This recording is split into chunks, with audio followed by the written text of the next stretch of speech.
Bienvenue sur notre chaîne Sentinelle et aujourd'hui je souhaiterais échanger avec vous sur un thème très important qui concerne l'éducation des enfants. J'aimerais tout d'abord citer quelques versets afin que nous puissions avoir un aperçu céleste sur les enfants.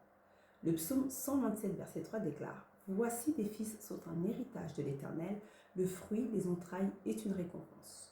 Matthieu 19 verset 14, Jésus dit: Laissez les petits enfants, ne les empêchez pas de venir à moi, car le royaume des cieux et pour ceux qui leur ressemblent. Le psaume 127, versets 3 à 5 déclare: Voici tes fils sont un héritage de l'Éternel. Le fruit des entrailles est une récompense. Comme les flèches dans la main d'un guerrier, ainsi sont les fils de la jeunesse. Heureux l'homme qui en a rempli son carquois, ils ne seront pas confus quand ils parleront avec des ennemis à la porte. Amen. Nous comprenons que les enfants de Dieu que Dieu nous donne sont des êtres précieux et d'une richesse inestimable. Cependant, nous devons faire attention à la manière dont nous les élevons, car ce que nous leur transmettrons, c'est ce qu'ils seront demain. La Bible nous dit dans Proverbe, ce fameux verset que nous connaissons tous, Proverbe 22, verset 6. Instruis l'enfant selon la voie qu'il doit suivre, et quand il sera vieux, il ne s'en détournera pas. Pourquoi, en tant que disciples de Jésus-Christ, nous devons apporter non seulement à nos enfants une éducation correcte, mais aussi leur transmettre la foi? Car nous accomplissons tout simplement ce que le Seigneur a partagé dans sa parole, la grande commission, de faire des nations des disciples tout simplement. Cependant, aujourd'hui, nous pouvons remarquer que nous faisons face à des challenges incroyables concernant l'éducation et la transmission de notre foi à nos enfants. Mais bien sûr, elles ne sont pas insurmontables. Le monde est plein de choses corrompues et l'ennemi passe par divers moyens pour chercher aussi à corrompre et détruire nos enfants. Plus particulièrement les familles, les parents, les enfants, au travers de faits comme vous avez pu le remarquer, la croissance de taux de divorce, la croissance de taux de suicide chez les adolescents, etc. On peut remarquer qu'il y a vraiment une recrudescence de méfaits qui attaquent directement la famille, donc les enfants. Donc nous vivons dans un temps où, en tant que parents, nous devons redoubler de vigilance et d'éveil spirituel à tous les niveaux. La psychologie de l'enfant étudie 3 grands domaines de développement: le domaine cognitif, affectif et social. Et nous, en tant que chrétiens, nous devons aussi travailler au travers de ces 3 domaines afin d'être efficaces dans la transmission que nous leur faisons. Comment? Dans un premier temps, nous devons comprendre que les enfants, depuis le sein maternel, ressentent et vivent tout ce que nous, en tant que parents, vivons. Ne pensons pas que les enfants sont trop petits pour ne pas comprendre les choses. Bien au contraire, sachant qu'ils sont composés de la même manière que n'importe quel adulte: esprit, âme et corps. Bannissez de vos pensées que les enfants étant petits ne comprennent rien. Ils comprennent les choses, mais pas de la même manière. D'où l'importance pour des parents chrétiens d'être entiers dans leur relation avec le Seigneur et d'être vrais. Soyez vrais dans votre relation avec le Seigneur et faites ce que vous leur enseignez. Soyez des modèles. Sachez que vous êtes les premiers qui représentez Christ, en qui ils doivent voir Jésus-Christ. Exemple, lorsque j'étais animatrice à l'école du dimanche de mon église, lorsque j'étais plus jeune, il y avait une petite fille qui venait régulièrement, plein de joie et plein d'entrain. Et puis de plus en plus, elle a commencé à être un peu plus triste et on ne comprenait pas pourquoi. Et lorsqu'on a commencé à passer du temps avec elle, on s'est rendu compte qu'elle a commencé à nous partager que ce qu'on lui enseignait à l'école du dimanche par rapport au cœur de Dieu, la volonté de Dieu, la paix, la joie, le pardon, elle ne vivait pas ça dans son quotidien. Pourtant, ses parents venaient aussi régulièrement à l'église, mais à la maison, elle voyait autre chose et elle ne comprenait pas. Et ça commençait vraiment à la perturber. Donc, vous voyez, les enfants, parfois, ils peuvent ne rien vous dire, mais ils enregistrent des choses. Il y a des choses qui se font, qui grandissent en eux. Et souvent, c'est ce qu'on appelle l'éducation non verbale. C'est-à-dire que vous leur transmettez quelque chose sans forcément parler. Prenez le temps donc d'avoir un culte familial au moins une fois par semaine. C'est un temps qui est précieux et je l'ai partagé souvent au sein de notre assemblée. Le temps de Shabbat, le temps que Dieu nous accorde en fin de semaine de repos est nécessaire pour la reconstruction, la restauration et le fait de bâtir la famille. Parce que durant ce temps, on prend le temps d'échanger en famille de ce qui s'est passé la semaine, de pouvoir aussi prendre du temps dans la présence de Dieu avec les enfants, partager avec eux de ce que vous avez vécu, de ce que le Seigneur vous a révélé, de ce que le Seigneur vous a parlé. Demandez-leur, est-ce qu'ils ont vu des choses, est-ce qu'ils ont fait des rêves. Vraiment, c'est un merveilleux temps à ne pas négliger. Aujourd'hui, le monde court après l'argent, court après diverses activités, mais c'est bien durant la semaine, mais prenez toujours un temps, une journée. Le week-end, c'est ce que souvent au niveau du travail que nous avons à peu près tous ce temps de congé. Prenons ce temps-là pour vraiment parfaire notre relation et l'éducation que nous transmettons à nos enfants. En effet, dans ces temps que nous courons, nous avons constaté, notamment chez les adolescents, un fort taux de suicide. Et lorsqu'on creuse, lorsqu'on étudie un peu plus pourquoi ces enfants en sont arrivés là, ben souvent on va voir que ces enfants-là ont été déstabilisés dans leur identité par d'autres camarades et que derrière à la maison, les parents n'étaient pas au courant. Les parents ne savaient pas que l'enfant vivait un calvaire. Pourquoi? Parce que souvent, en tant que parents, on est tellement occupé par le travail et par divers soucis de la vie qu'on passe à côté de petites choses.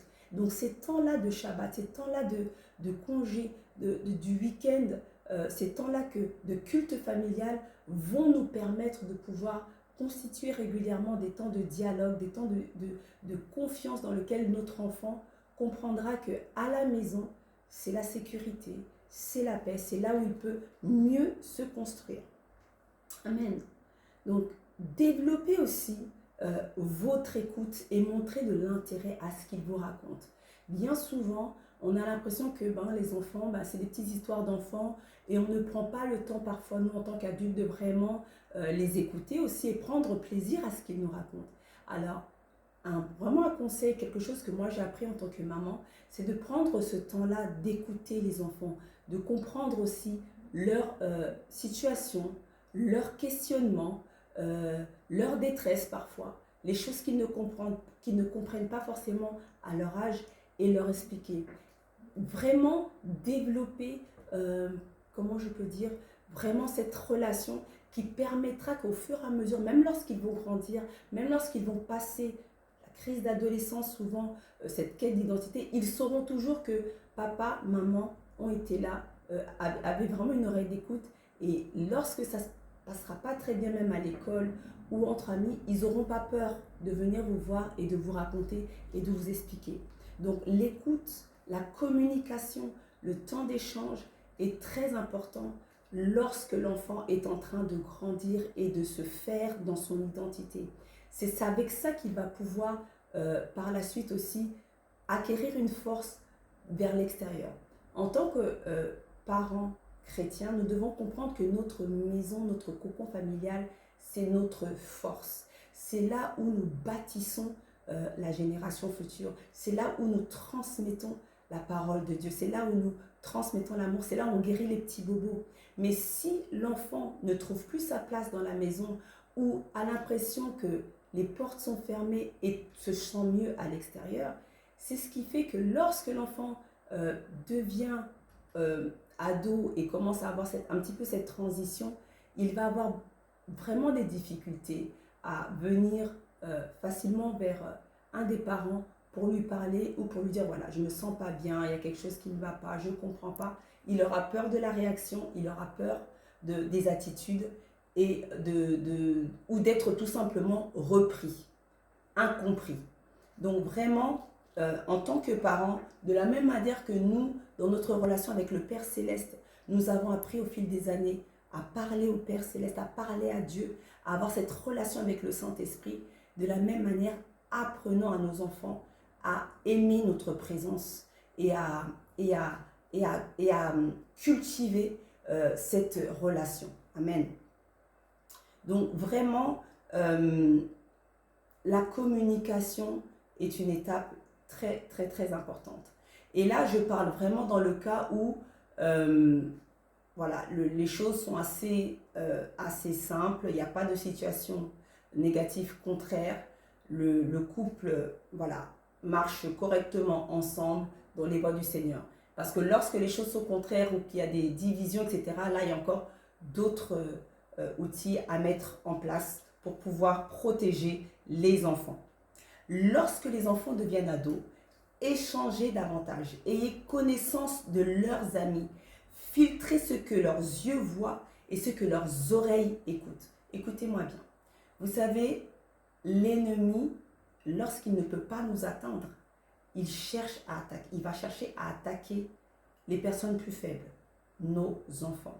Et notre maison, souvenez-vous bien, j'ai parlé que c'est notre cocon, c'est notre base arrière, c'est là notre foyer, c'est là où on se reconstruit, on se construit, on guérit, on est restauré, on est fortifié dans la présence de Dieu. Et souvent, le foyer, c'est un lieu où l'ennemi va chercher à filtrer, à pénétrer pour détruire. Donc nous devons vraiment être éveillés. Qui est-ce qu'on fait rentrer chez nous? Nous devons faire attention aux instruments qui sont déjà chez nous et qui sont une porte vers l'extérieur, comme les écrans, la télé, les ordinateurs, les téléphones, etc. Faire attention à ce qui entre dans ces appareils qui sont des portes ouvertes vers l'extérieur. Parce que au travers de ces appareils-là aussi, l'ennemi peut avoir un accès chez vous. Vous savez, je le répète souvent, élever les enfants dans les voies du Seigneur, ça ne veut pas dire les brimer, les opprimer. Mais si vous n'êtes pas ferme dans l'éducation que vous voulez leur transmettre et les valeurs, sachez que quelqu'un d'autre le fera. Le monde n'aime pas le vide. Donc là où il y a un vide, sachez que l'ennemi viendra le remplacer. Je donne un exemple. C'est vrai qu'aujourd'hui, il y a une foultitude de moyens pour distraire la musique, les réseaux sociaux, les films, etc. Faites attention à ce que vos enfants regardent et écoutent, parce que au travers de ces divers moyens, vous pouvez penser, oh ils sont jeunes, c'est pas trop grave, mais sinon on va les brimer, mais après, si on leur dit de ne pas regarder ceci, de ne pas écouter cela, on ne les façonne pas pour le monde. Écoutez-moi bien. Lorsque les enfants sont en contact de films imprégnés d'esprits démoniaques, sachez que ces esprits-là ont un droit légal d'entrer chez vous. Lorsque vos enfants écoutent de la musique satanique ou de la musique impudique, de la musique immorale, sachez que les esprits impurs, les esprits de rébellion, les esprits d'aveuglement, les esprits qui poussent les enfants à plus tard aimer le monde plus que Dieu, auront un droit légal d'agir sur vos enfants. Nous sommes les gardiens de nos maisons et nous sommes les intendants de nos enfants. Nous devons donc faire vraiment attention à ce qu'ils écoutent, à ce qu'ils regardent, avec qui ils marchent, quelles sont leurs fréquentations. C'est de notre devoir de connaître chacun de leurs amis. Vous savez, aujourd'hui, avec tout ce qui est en train de se passer, moi c'est un conseil que je donne à beaucoup de parents, évitez de laisser vos enfants aller dormir chez les gens, surtout s'ils ne sont pas chrétiens. Alors, s'ils sont chrétiens aussi, voilà, il faut connaître le caractère de leur relation avec Dieu, etc. Soyons vraiment vigilants. Vaut mieux être très très spirituel que pas assez. Vous comprenez? Donc, soyons vigilants dans la manière dont nous protégeons nos enfants. Mettons vraiment, vous savez, des veilles. C'est comme l'ordinateur. On met de la sécurité, on met plein de divers logiciels pour protéger mettre des antivirus. C'est de la même chose par rapport à notre vie, déjà nous-mêmes en tant qu'enfants de Dieu et encore plus sur nos enfants. Nous devons faire attention à qu'est-ce qui les entoure parce que l'ennemi cherchera toujours une faille. Et bien souvent, vous savez, les choses, parfois lorsque l'ennemi a réussi à pénétrer une petite faille, ça ne se voit pas lorsqu'ils sont un peu plus jeunes. Il y a des choses qui se manifestent au moment de l'adolescence ou bien au moment où ils deviennent jeunes adultes. Donc vraiment, je nous encourage tous à être des parents veillants. La parole de Dieu déclare: veillez et priez car le diable rôde comme un lion rugissant, chercher qui dévorer. Nous devons comprendre à quel ennemi nous avons affaire.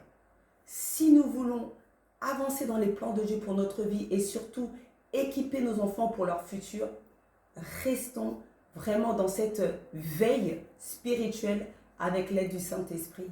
Que Dieu vous bénisse.